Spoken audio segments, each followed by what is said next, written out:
Hello, welcome back to my channel Shivani the Shubh Nayak में आप सबका स्वागत है। और आप सब कैसे हैं? आई होप सब लोग अच्छे होंगे, स्वस्थ होंगे, मस्त होंगे और बढ़िया तरीके से अपनी तैयारी कर रहे होंगे। तो दोस्तों, डेली अब आपकी 8 बजे तो वीडियो अपलोड किया ही जाएगा आपके लिए प्रैक्टिस सेट का, लेकिन डेली आपको यहाँ पर 4 बजे लाइव भी आना है। ठीक है, अगर आपको अच्छी तरीके से अपनी तैयारी करनी है, अच्छी तरीके से अपने आप को परखना है, तो यहाँ पर 4 बजे डेली आपकी वीडियोस होगी 20 क्वेश्चनों की, जो आपके लिए बहुत ही महत्वपूर्ण होने वाला है। और वहाँ पर आप लोग वहाँ पर आप प्रैक्टिस करोगे तो आपको पता भी चल जाएगा कि 20 क्वेश्चनों में से 20 क्वेश्चन तो आप करोगे ही करोगे। जितना भी आपका क्वेश्चन कराऊंगी, क्वेश्चन से रिलेटेड जितने भी आपके ऑप्शन होंगे, वहाँ पर सभी के बारे में आपको जानकारी प्रदान की जाएगी। और वहाँ पर एक पेपर देने की तरह आपको पता चल जाएगा कि 20 प्रश्नों में से आप कितने प्रश्न आपके ठीक जा रहा है। तो डेली आपको 4 बजे इस नंबर पे, इसी चैनल पर आपको लाइव क्लास दी जाएगी। ठीक है, तो आइए बिना समय गवाए अपना सेशन स्टार्ट करते हैं। फर्स्ट क्वेश्चन है आपका, मस्तिष्क से निकलने वाली कपाल तंत्रिकाओं की संख्या होती है 8 जोड़े होती है, 12 जोड़े होती है, या 10 जोड़े होती है, या 15 जोड़े होती है। तो ये जो मस्तिष्क से निकलने वाली कपाल तंत्रिकाओं की संख्या होती है आपकी 12 जोड़े होती है। बी आंसर इज राइट हो जाएगा।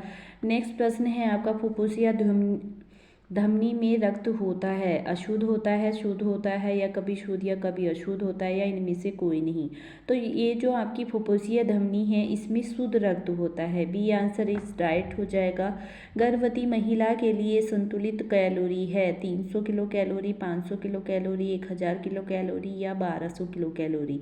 तो गर्भवती महिला के लिए जो संतुलित कैलोरी बताई गई है 300 kilo calorie. A answer is right हो जाएगा। चिकित्सीय आहार है तरल आहार, मुलायम आहार, सादा आहार, या इनमें से सभी। तो चिकित्सीय आहार क्या होता है? सादा भी होता है, तरल भी होता है, लिक्विड, मुलायम आहार भी होता है। डी आंसर इज राइट हो जाएगा आपका। नेक्स्ट है आपका, पोषक तत्वों का धारण अधिक होता है दबाव द्वारा पकने, प्रेशर कुकिंग से, या भूनने से, उबालने से, या इनमें से कोई नहीं। तो पोषक तत्वों का जो धारण अधिक होता है वो आपका उबालने से भी होता है, और दबाव द्वारा पकने प्रेशर कुकिंग से भी होता है। क्योंकि प्रेशर कुकिंग से क्या, जब हम खाद्य पदार्थ को बनाती हैं तो वो बहुत जल्द बन जाता है। ठीक है, बहुत ज़्यादा समय नहीं, उस आपकी उष्मा जो नीचे से जल रही होती है, बहुत ज़्यादा अधिक समय नहीं लगता है, जिससे पोषक तत्व आपके बच जाते हैं। तो ये आंसर इज राइट हो जाएगा। दालों में किस अमीनो अम्ल का अभाव होता है? लाइसिन का, मेथियोनिन का, ल्यूसीन का, या इनमें से कोई नहीं। तो दालों में जो अमीनो अम्ल का अभाव होता है वो होता है आपका मेथियोनाइन का, यानी कि दालों में मेथियोनाइन नहीं पाया जाता है। और यहाँ पर मैं आपसे बता दूँ, ये तीनों के तीनों आपके अनावश्यक अमीनो एसिड हैं या फिर आवश्यक। तो ये आपके लाइसिन, ल्यूसीन और मेथियोनाइन आवश्यक अमीनो एसिड में आते हैं। ठीक है, आवश्यक अमीनो एसिड की जो ट्रिक है वो है आपकी हिल पावर टर्म। मैंने शॉर्ट वीडियो में भी डाला हुआ है, तो आप वहाँ पर जा कर के देख सकते हैं। ठीक है, नेक्स्ट है आपका, दूध में किस पौष्टिक तत्व का अभाव होता है? लौह तत्व का, कैल्शियम का, विटामिन ए का, या इनमें से कोई नहीं। तो दूध में आपका कौन सा तत्व नहीं पाया जाता है? तो लौह तत्व जो होता है, यानी कि आयरन बिल्कुल भी नहीं पाया जाता है। ये आंसर इज राइट हो जाएगा। विटामिन ए का रासायनिक नाम है टोकोफेरोल, थायमीन, रेटिनोल, या एस्कॉर्बिक एसिड। तो विटामिन ए का रासायनिक नाम क्या है आपका? रेटिनोल। ठीक है, टोकोफेरोल किसका रासायनिक नाम है? विटामिन ए का। थायमीन विटामिन B1 का रासायनिक नाम है। एस्कॉर्बिक अम्ल विटामिन C का रासायनिक नाम है। तो यहाँ पर ए की बात कर रहा है, तो सी आंसर इज राइट हो जाएगा। विटामिन ए की कमी से कौन सा रोग होता है? विटामिन ए की कमी से रतौंधी रोग होता है। विटामिन थायमीन की कमी से बैरी होता है। एस्कॉर्बिक अम्ल से आपका स्कर्वी रोग होता है। और टोकोफेरोल से प्रजनन शक्तियाँ कमज़ोर हो जाना। ठीक है, कौन सा टीका 3 रोगों से शिशु की रक्षा करता है? BCG का टीका, DPT का, ATS का, या TAB का। तो ये जो आपका DPT है ये 3 रोगों में शिशु की रक्षा करता है, डिप्थीरिया में, पर्टुसिस में, और टेटनिस में। पर्टुसिस क्या होता है? काली खांसी होती है। ठीक है, नेक्स्ट आता है, सूक्ष्म बेरी का प्रमुख लक्षण है टांगों में कमजोरी, आंखों में जलन, नाड़ी तंत्र संबंधी विकार या रक्ताल्पता।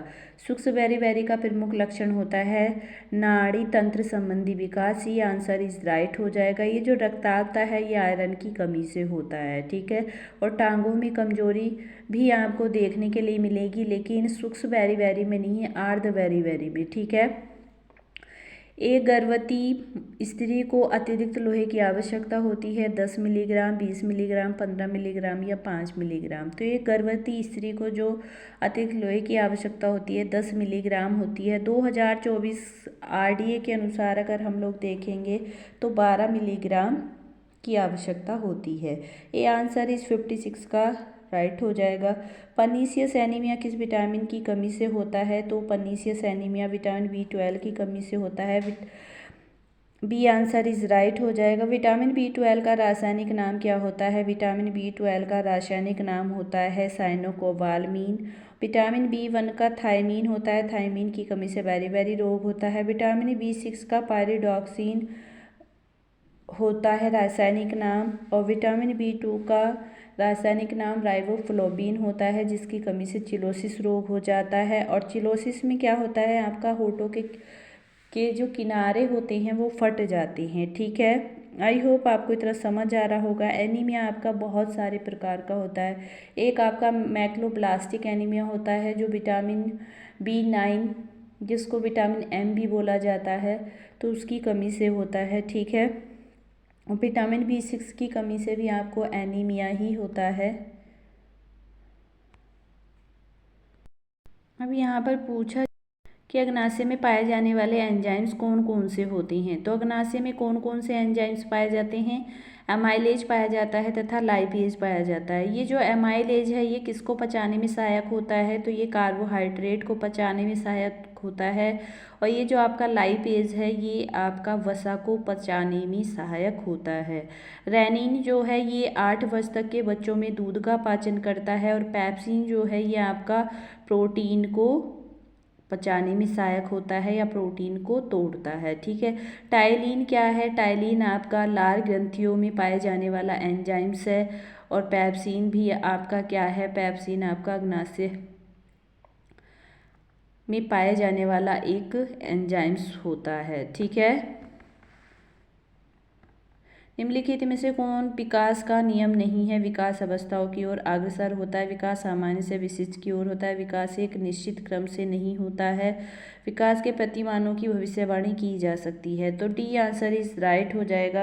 विकास के प्रतिमानों की भविष्यवाणी की जा सकती है? नहीं की जा सकती ना, किसी भी चीज़ की कोई भविष्यवाणी नहीं कर सकते हो आप। डी आंसर इज राइट हो जाएगा। मात्र बाल मृत्यु दर कम करने का उपाय है। यौन शिक्षा का ज्ञान, घर पर प्रसव होना या माता एवं शिशु कल्याण सेवा का प्रसार या प्रशिक्षित दवाइयों का होना।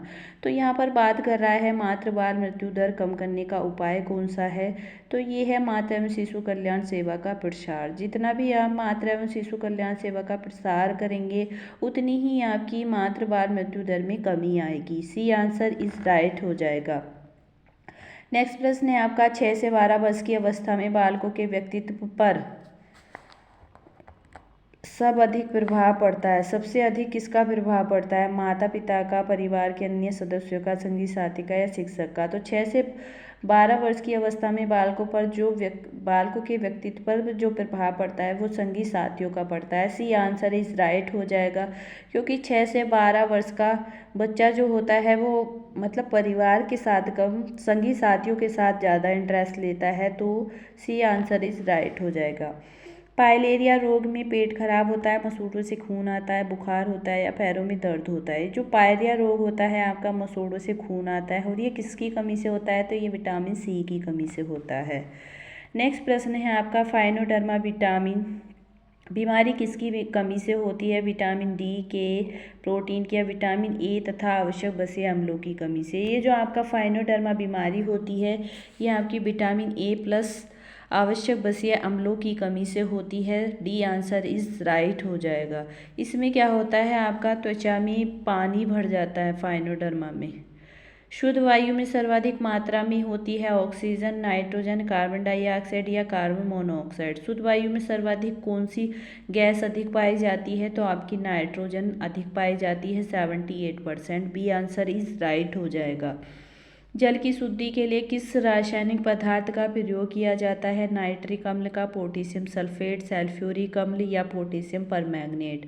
तो हम जल को अगर हमें शुद्ध करना है तो किस अम्ल का अधिक किस रासायनिक पदार्थ का प्रयोग करना होगा? Potassium permanganate. C answer is right हो जाएगा इसमें।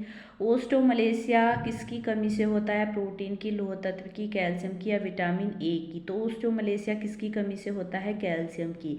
कैल्शियम की जगह अगर यहाँ पर विटामिन डी दिया होता तो आप लोग क्या करते? ओस्टोमलेशिया विटामिन डी की कमी से भी होता है और कैल्शियम की कमी से भी होता है। निरंतर जब हमारे शरीर में विटामिन डी व कैल्शियम की कमी बनी रहती है तो उससे ओस्टियोपोरोसिस रोग आपको वृद्ध अवस्था में देखने के लिए मिलेगा। ये प्रश्न आपका पूछा भी गया है कि ओस्टियोपोरोसिस रोग किस अवस्था में होता है? तो वृद्ध अवस्था में देखने के लिए मिलता है। तो यहाँ पर आपका 66 का सी आंसर इज राइट हो जाएगा। आई होप आपको क्लास पसंद आ रहा होगा। यहाँ पर आपसे पूछा जा रहा है कि बीसीजी का टीका दिया जाता है जन्म के तुरंत बाद, जन्म के 2 महीने बाद, जन्म के 3 महीने बाद या जन्म के 6 महीने बाद। तो बीसीजी का टीका जो दिया जाता है आपका जन्म के तुरंत बाद दिया जाता है। और बीसीजी का टीका किस लिए दिया जाता है? बीसीजी का टीका क्षय रोग के लिए दिया जाता है, यानी कि टीबी के लिए। काली खांसी का संप्राप्ति काल कितना होता है? 102 दिन या 2 से 5 दिन, 20 से 25 दिन या 6 से 18 दिन। तो काली खांसी की अगर हम लोग बात करें तो इसका संप्राप्ति काल 6 से 18 दिन होता है। अब हम यहाँ पर बात करेंगे काली खांसी आपके विषाणु से होती है, जीवाणु से होती है, प्रोटोजोआ से होता है या आपके फफूंदी से होती है। तो ये आप कमेंट बॉक्स में मेंशन कीजिएगा ये किससे होती है। काली खांसी किस विषाणु के द्वारा होती है? तो काली खांसी आपकी वी पर्टूसिस बैसिलस पर्टूसिस विषाणु के द्वारा आपकी काली खांसी होती है। नेक्स्ट है वायु द्वारा फैलने वाला एक रोग है पैचिस, मलेरिया, खसरा या सिफिलिस। तो वायु द्वारा फैलने वाला एक रोग है आपका खसरा। सी आंसर इज राइट हो जाएगा। खसरा किसके द्वारा फैलता है? कौन सा ऐसा बैक्टीरिया है जिसके द्वारा खसरा फैलता है? कौन सा एड्स रोग का कारण नहीं है? सुरक्षित यौन या हाथ मिलाना या फिर माता पिता का HIV धनात्मक होना या फिर आपका हम यहाँ पर कहीं HIV धनात्मक रक्त आधान होना। तो एड्स रोग का कारण नहीं पूछ रहा है यहाँ पर। तो ये जो आपका हाथ मिलाना है ये एड्स रोग का कारण नहीं होता है। हाथ मिलाने से कभी भी एड्स रोग नहीं होता है, ठीक है, आप लोगों को पता होना चाहिए। काली खांसी होता है ना, ये जीवाणु से होता है और कौन से जीवाणु से होता है ये आपको बताना है। और ये जो वायु द्वारा फैलने वाला रोग है आपका ये खसरा है। ये खसरा भी आपका जीवाणु से होता है। और ये कौन से जीवाणु से होता है? तो ये होता है पॉलिनोसा मोरबिलोरम, ठीक है। खसरा आपका पॉलिनोसा मोरबिलोरम जीवाणु से होता है। नेक्स्ट प्रश्न है आपका, अब भारत को भगवत गीता की आवश्यकता नहीं है वरन फुटबॉल के मैदान की आवश्यकता है। ये किसने कहा था? ये कहा था आपके डॉक्टर स्वामी विवेकानंद जी ने। सी आंसर इज राइट हो जाएगा।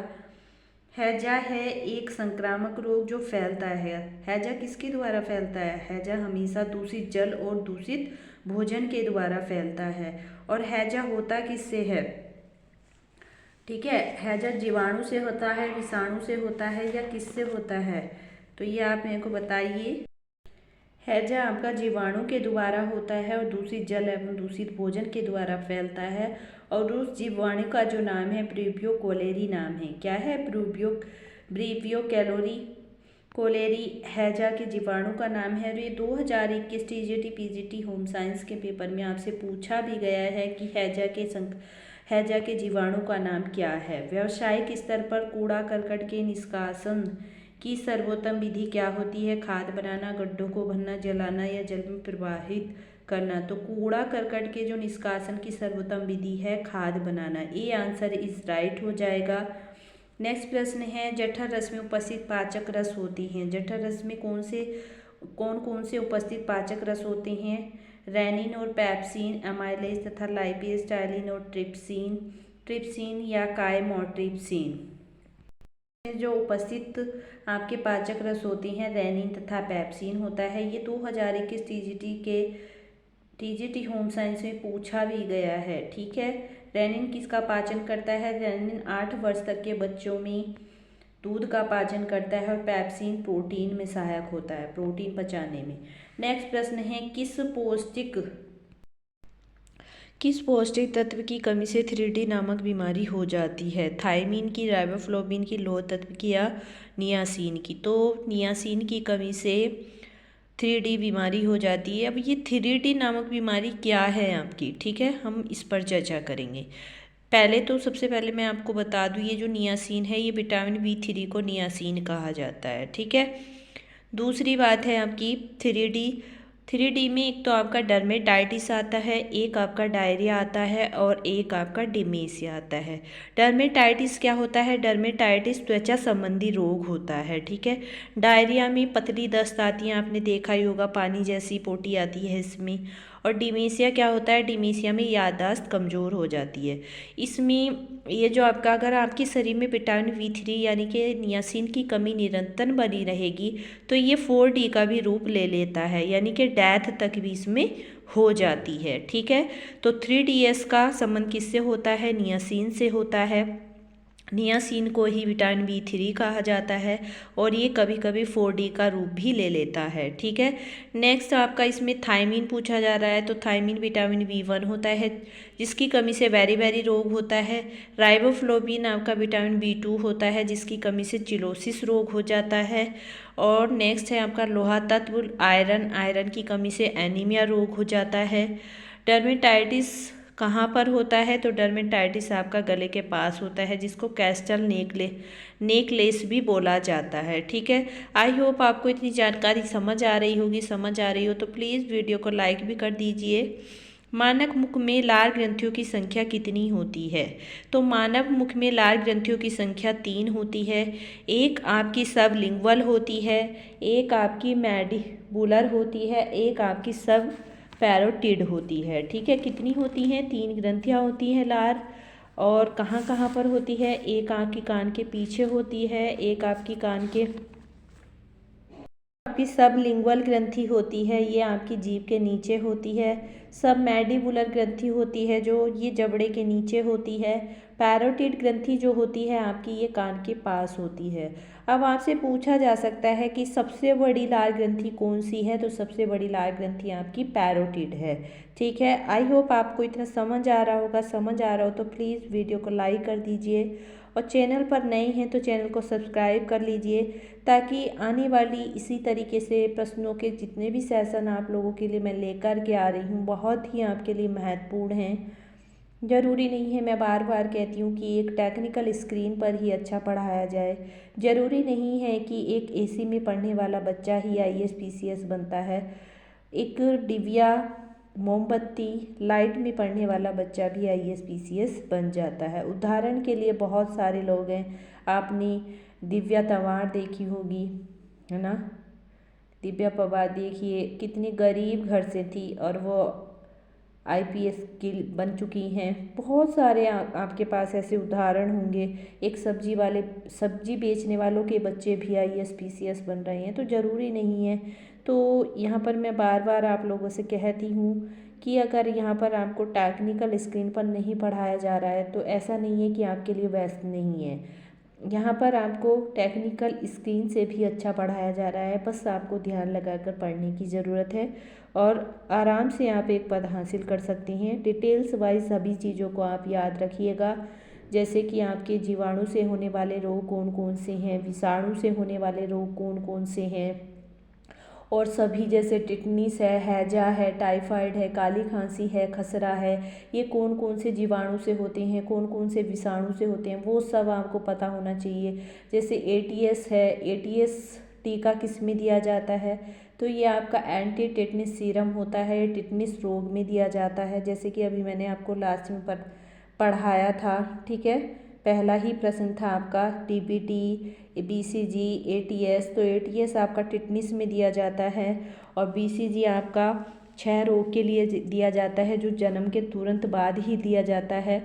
डीपीटी 3 रोगों की रक्षा करता है, डिप्थीरिया, कुकर खांसी और पर्टुसिस और टिटनिस। ठीक है, बहुत सारी चीज़ें हैं जो आपको यहाँ पर समझाई जा रही हैं, तो बिल्कुल भी आपको परेशान नहीं होना है। जितना भी पढ़ाया जा रहा है बहुत अच्छा पढ़ाया जा रहा है। किस ब्लड ग्रुप का व्यक्ति सभी ग्रुप के अतिरिक्त व्यक्तियों का खून ले सकता है? तो ऐसा कौन सा व्यक्ति है, कौन से ग्रुप का व्यक्ति है जो सभी व्यक्तियों का खून ले सकता है? तो वो ग्रुप होता है आपका ए बी। ठीक है, ब्लड ग्रुप कितने प्रकार के होते हैं? ब्लड ग्रुप 4 प्रकार के होते हैं। ए होता है, बी होता है, ए बी होता है और ओ होता है।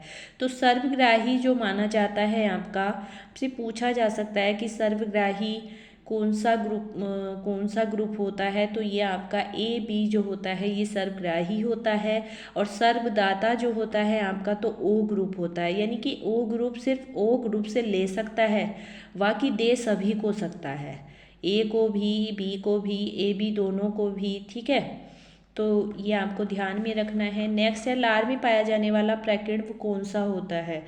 तो लार में पाया जाने वाला प्रकीर्णव आपका टाइलिन होता है।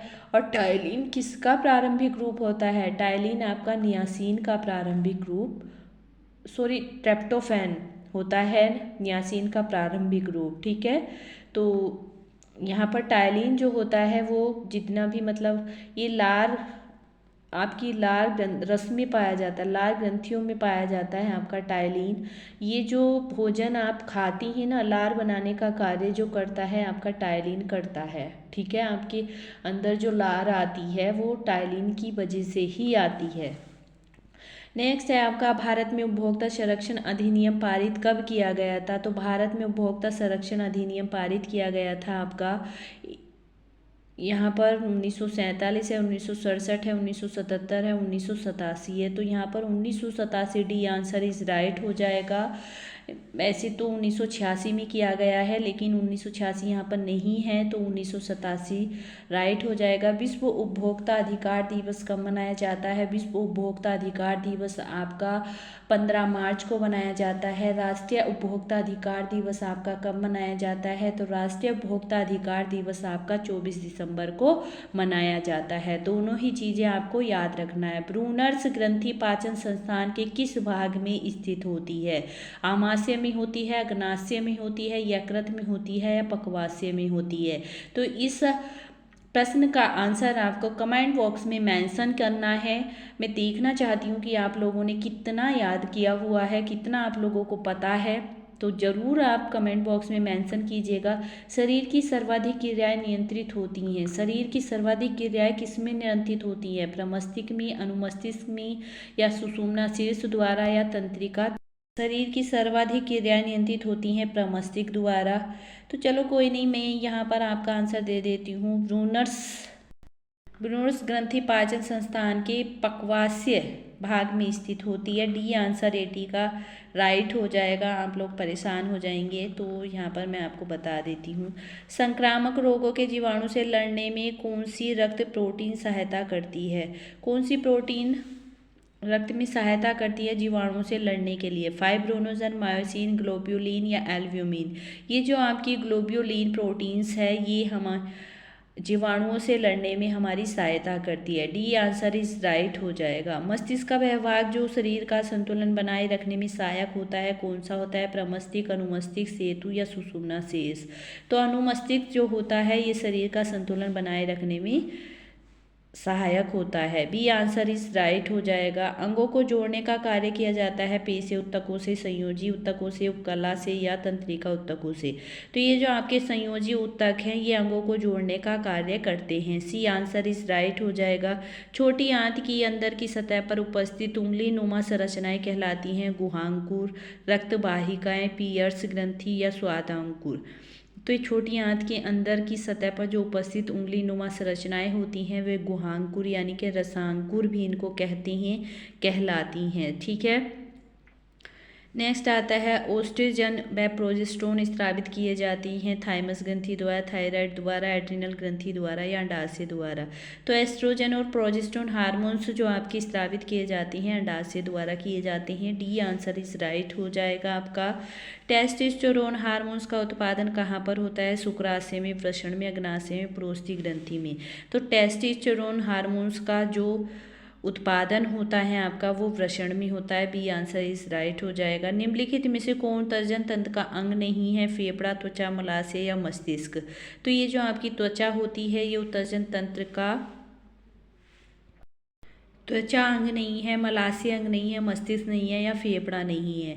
तो त्वचा से भी आपका पसीना निकलता है, मलाशय से भी मल निकलता है, फेफड़े भी अपना कार्य करते हैं सांस को लेने में, खींचने में, अंदर करने में, बाहर करने में। और मस्तिष्क जो होता है ये कोई भी उत्सर्जन तंत्र नहीं माना जा तंत्र का अंग नहीं माना जाता है, क्योंकि ये कुछ भी उत्सर्जन नहीं करता है। मस्तिष्क अपने ही जगह पर मतलब स्थित रहता है, इसका कोई कार्य नहीं होता है उत्सर्जन तंत्र में।